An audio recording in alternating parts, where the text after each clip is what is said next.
Assalamualaikum warahmatullahi wabarakatuh. Hai sahabat cerdas, perkenalkan nama kakak Andi Ariskardis. Sahabat cerdas, harimau adalah salah satu makhluk hidup yang dapat berlari dengan cepat. Mobil juga seperti itu, tapi mengapa mobil tidak dikatakan sebagai makhluk hidup? Mengapa ya sahabat cerdas? Yuk kita cari tahu bersama.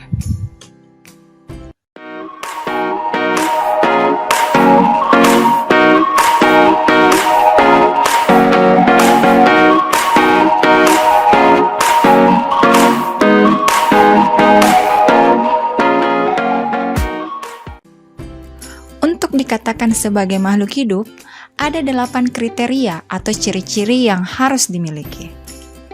Apa saja ke-8 ciri-ciri itu? Ayo kita pelajari bersama. 1. Bergerak.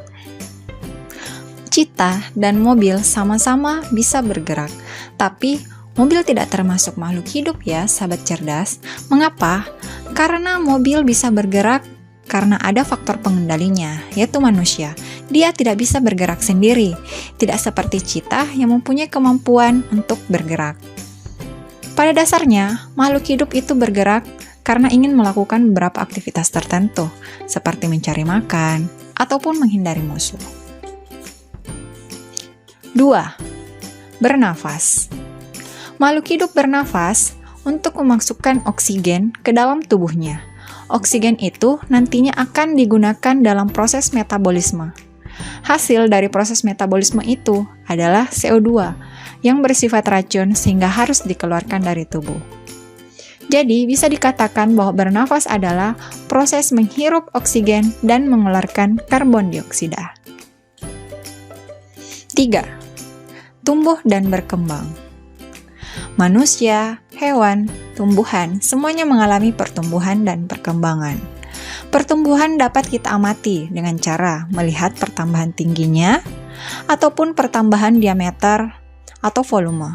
Sedangkan perkembangan bisa kita lihat contohnya pada manusia telah memasuki masa pubertas. Kalau pada tumbuhan bisa ditandai dengan munculnya bunga. 4. Berkembang biak. Makhluk hidup melakukan perkembangbiakan dengan tujuan agar spesiesnya tidak punah. Hewan sendiri melakukan beberapa cara untuk berkembang biak. Ada yang secara vivipar atau melahirkan, contohnya kucing.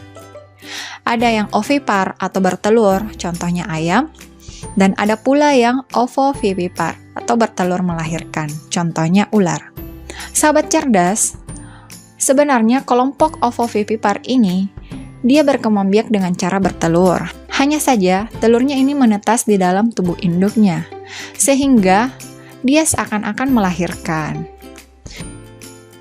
Sedangkan pada tumbuhan, ada yang berkembang biak secara generatif, ada pula yang berkembang biak secara vegetatif. Untuk yang generatif sendiri, tumbuhan berkembang biak dengan biji. Sedangkan yang vegetatif, ada yang berkembang biak dengan stolon, rizoma, tunas, ataupun umbi. 5. Membutuhkan nutrisi. Makhluk hidup membutuhkan nutrisi ya, sahabat cerdas. Nutrisinya bisa berasal dari makanan ataupun minuman. Makanan dan minuman ini dikonsumsi agar tubuh kita memiliki energi untuk beraktivitas. 6. Mengeluarkan zat sisa. Dalam proses metabolisme, menghasilkan zat samping atau zat sisa ya sahabat cerdas. Zat sisa ini bersifat racun sehingga harus dikeluarkan dari dalam tubuh.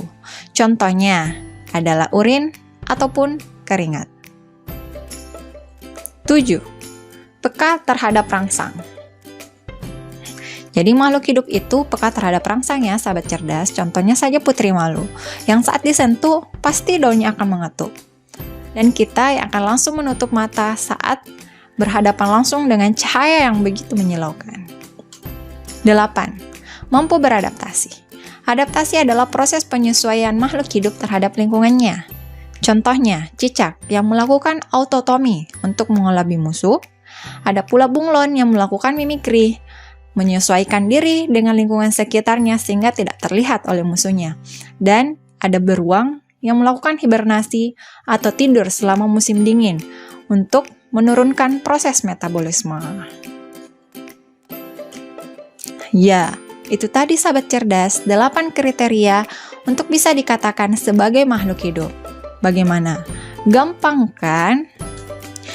Alhamdulillah. Sahabat cerdas, jangan lupa di-subscribe, di-like, dan di-share ya.